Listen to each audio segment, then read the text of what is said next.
Hello friends, welcome to my YouTube channel. आज की इस वीडियो में हम लोग बात करने वाले हैं क्लास 8th के। आपको बता दें कि 2021 का जो मॉडल पेपर है सब्जेक्ट साइंस का हम लोग देखने वाले हैं। तो इस वीडियो में हम लोग मोस्ट इंपॉर्टेंट 20 क्वेश्चन देखेंगे जो आपके एग्जाम की दृष्टि से बहुत ही हेल्पफुल साबित करेगा, क्योंकि मॉडल पेपर जो होता है क्योंकि आपके एग्जाम में पूछ सकता है ना। तो चलिए बिना देर के इस वीडियो को हम लोग शुरू करते हैं। सबसे पहले हम लोग देखते हैं कि निम्न में से कौन सी धातु द्रव अवस्था में पाई जाती है ना। फटाफट हम लोग देखते हैं। आपके पास ऑप्शन है लोहा, जस्ता, तांबा या पारा। तो कौन सा धातु है, ध्यान समझिए, कौन सा धातु है जो द्रव अवस्था में पाया जाता है। तो कौन सा धातु है उसे हम लोग बोलते हैं पारा बोलते हैं। ऑप्शन नंबर आपका डी सही आंसर हो जाएगा, है ना। क्वेश्चन आपके सामने है कि सूक्ष्म जीव को देखने के लिए किस यंत्र का प्रयोग किया जाता है। जो सूक्ष्म जीव होता है उसको देखने के लिए किस यंत्र का उपयोग किया जाता है। देखिए, सूक्ष्मदर्शी का या लेंस का या चश्मा का या दूरबीन का। तो दूरबीन जो होता है ना, दूर वाली वस्तुओं को देखने के लिए प्रयोग होता है। लेंस तो अपने आंखों में लगाते हैं ना, चश्मा।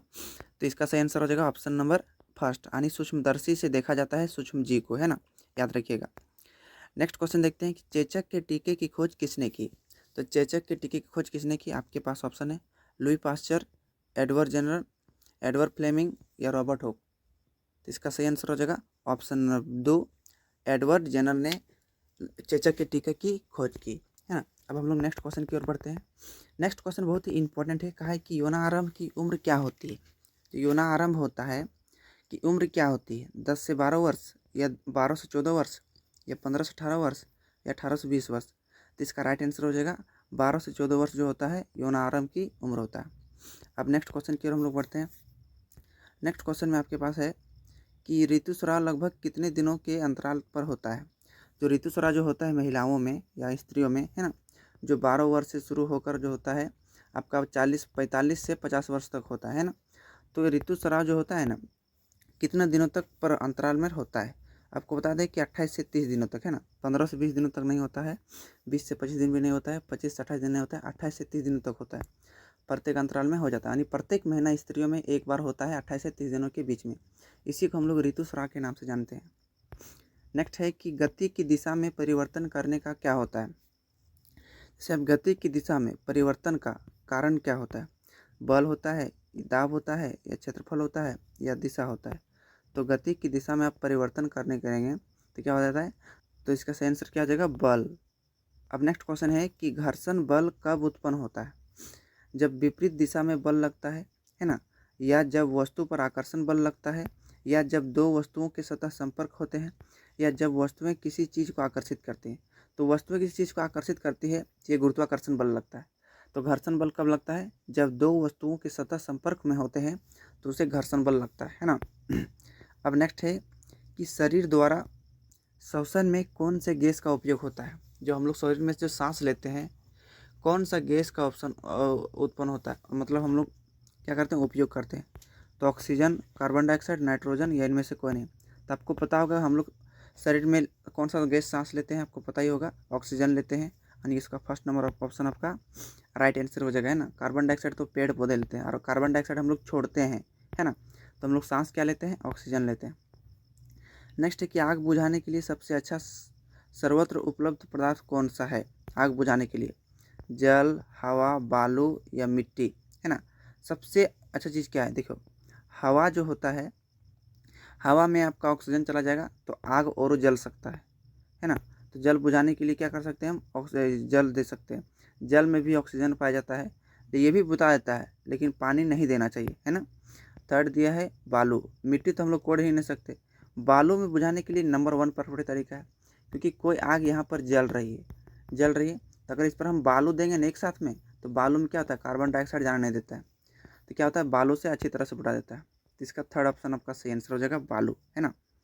नेक्स्ट है कि एक गीले ब्रेड को 1-2 दिन तक ऐसे छोड़ देने पर उसके ऊपर रुई की तरह रोएदार रचनाएं उग जाती है, उसे क्या कहते हैं। ब्रेड मतलब समझते हैं ना, पाव रोटी। उसको गीले ब्रेड में इसने छोड़ देंगे ना, तो क्या होता है, ऊपर में क्या हो जाता है, रुआ टाइप का कुछ तरह रोंगेदार बैठ जाता है। उसे हम लोग क्या बोलते हैं, जीवाणु बोलते हैं, कवक बोलते हैं, प्रोटोजोआ बोलते हैं या शैवाल बोलते हैं। उसे हम लोग कवक बोलते हैं। क्या बोलते हैं, कवक। ऑप्शन नंबर आपका सेकंड सही आंसर हो जाएगा।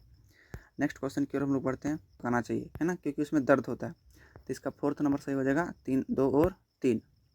नेक्स्ट है कि वस्तुओं को दृश्य कौन बनाता है, मतलब देखने के लिए वस्तुओं को दृश्य कौन बनाता है, आँख बनाता है, दूरबीन बनाता है या सूक्ष्मदर्शी या प्रकाश।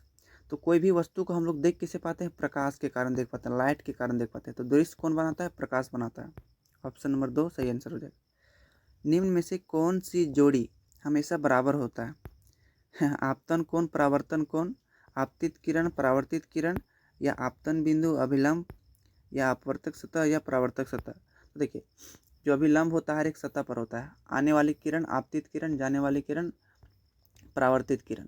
तो आपतित किरण जो होता है और परावर्तित किरण जो होता है और अभिलंब के बीच में एक कोण बनता है जिसे हम लोग बोलते हैं आपतन कोण, जिसे हम लोग आई से सूचित करते हैं, और परावर्तन कोण को आर से। तो आपतन कोण परावर्तन कोण के क्या होते हैं, बराबर होते हैं। तो ऑप्शन नंबर फर्स्ट आपका सही आंसर हो जाएगा, आपतन कोण परावर्तन कोण के बराबर होते हैं।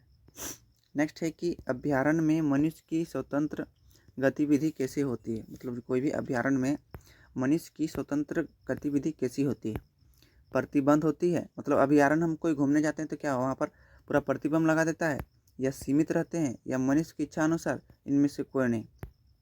और हम लोग क्या करते हैं, वहाँ सीमित मात्रा में रहते हैं, हम लोग जो अपना जो मन चाहे वहाँ पर कुछ नहीं कर सकते हैं ना, हम लोग क्या कहते हैं, सीमित इच्छा में रहते हैं। नेक्स्ट है कि कौन सी गैस हरित गृह प्रवाह वैश्विक तापमान के लिए मुख्य रूप से उत्तरदायी है। जो ग्रीन हाउस प्रभाव जो बढ़ रहा है, कौन सा गैस इसके लिए दायित्व है, कार्बन डाइऑक्साइड और मीथेन, या नाइट्रोजन या ऑक्सीजन, ऑक्सीजन और मीथेन, या कार्बन डाइऑक्साइड और ऑक्सीजन। तो इसका राइट आंसर हो जाएगा first number option, carbon dioxide और मीथेन गैस ग्रीन हाउस प्रभाव के लिए बहुत ही उत्तरदायी थे। नेक्स्ट क्वेश्चन है कि भारत की सबसे प्रसिद्ध नदी कौन सी है, कोसी नदी, यमुना नदी, कावेरी नदी या गंगा नदी। भारत की सबसे प्रसिद्ध नदी है गंगा नदी, बिकॉज इस गंगा नदी के पानी में कीड़े मकोड़े भी नहीं लगते हैं, है ना, क्योंकि बैक्टीरियोफेज पाया जाता है, इसलिए गंगा नदी के पानी में क्या होता है, कीड़े मकोड़े नहीं लगते हैं। तो सबसे प्रसिद्ध नदी क्या हो जाएगा, गंगा हो जाएगा। नेक्स्ट है कि झारखंड के किस शहर में लोहा इस्पात की फैक्ट्री है, लोहा इस्पात तो जमशेदपुर में है ना, रांची में तो है नहीं, धनबाद में तो कोयला वाला हजारीबाग में है ये नहीं, है ना, तो जमशेदपुर में क्या है, लोहा वाला फैक्ट्री है। सामान्य वर्षा में से कितना कम वर्षा होने पर सूखाग्रस्त क्षेत्र घोषित किया जाता है, 80% या 50% या 40% या 20%, है ना। अगर इसको पता होगा तो आप कमेंट बॉक्स में ज़रूर कीजिएगा, क्योंकि शायद ये इस बार आपके एग्जाम में पूछ सकता है ना।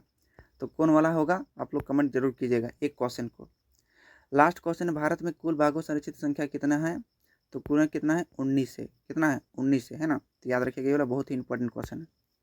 तो 20 इंपॉर्टेंट क्वेश्चन जो था आपके एग्जाम की दृष्टि से मॉडल पेपर हम कंप्लीट करवाएं, है ना।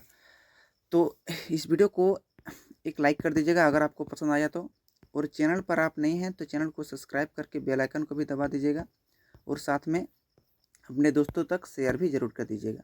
चलिए मिलते हैं फिर नेक्स्ट वीडियो में, तब तक के लिए धन्यवाद।